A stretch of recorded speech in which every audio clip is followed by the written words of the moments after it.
Medina आ गए।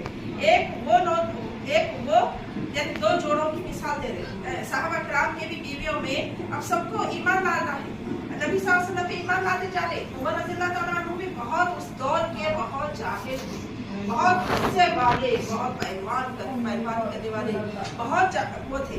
लेकिन जब उन्हें ईमान लाए ना तो उनकी वो गुस्सा, वो तेजी जो है ना, उसकी वजह से शैतान भी डर के भागता था। शैतान भटकाने के लिए आता था मस्जिद की तरफ। जैसा उमर का गुजर होता कहीं से, शैतान डर के भाग जाता था। ऐसा प्यारा ईमान उमर रज़ियल्लाहु तआला अन्हु का, और ऐसा हुआ होता कि शैतान भी उनसे डरता था। शैतान की बजा नहीं होती थी, उनके सामने ठहरती थी। ऐसी कैफियत थी उनकी उमर रज़ियल्लाहु तआला। तो देखिए, इंसान का गुस्सा जायज़ है, हर इंसान का गुस्सा है, लेकिन गुस्सा कब दिखाना? जब हक और बातिल का मामला आ रहा, हक की ना हक जो है ना, किसी का माल छीने जा रहा या आप पर नाहक के जुल्म हो रहा, उस वक्त आवाज उठाओ, उस वक्त बात करो। लेकिन जब आपको अच्छे से है, आप अच्छे हैं, फिर भी आप जो है लड़े झगड़े में आमद आए, तो आप मोमिन की कैफियत में नहीं आ सकते। मोमिन बहुत सब्र वाले होते, बहुत सब्र वाले होते मोमिन, कि बहुत लोगों को दरगुजर करने वाले होते।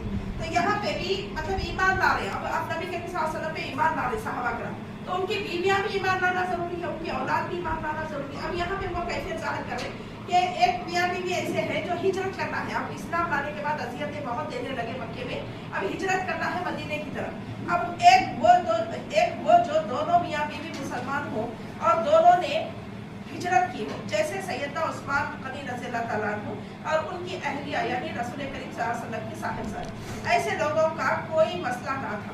और उमूमन ऐसे जोड़े आगे पीछे एक साथ मदीना पहुंच ही जाते थे। लेकिन दूसरा बता रहे हैं कि मियाँ बीवी मदीने में बीवी काफिर है मक्के में। अब ये कौन है? दूसरे वो खाविद मुसलमान थे, मगर वो खाविद यानी जो शौहर था मुसलमान थे, मगर बीवियां काफिर थे। जैसे सैयदना उमर रज़ियल्लाहु तआला अन्हु खुद तो हिजरत करके मदीना आ गए थे, लेकिन उनकी दो काफिर बीवियां मक्के ही में रह गई थी।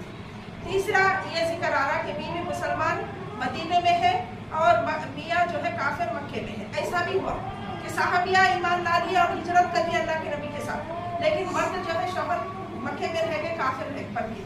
तीसरे वो जो बीवी मुसलमान हो चुकी हो और खाविद काफिर मक्के में रह जाए, जैसे रसूल करीम सल्लल्लाहु अलैहि वसल्लम की बड़ी साहिबजादी सैयदा ज़ैनब तो मदीने में पहुंच गई, मगर उनका खाविद जो है ना काफिर बनकर जो है उम्र बिन आस मक्के में ही रह गया। मर्द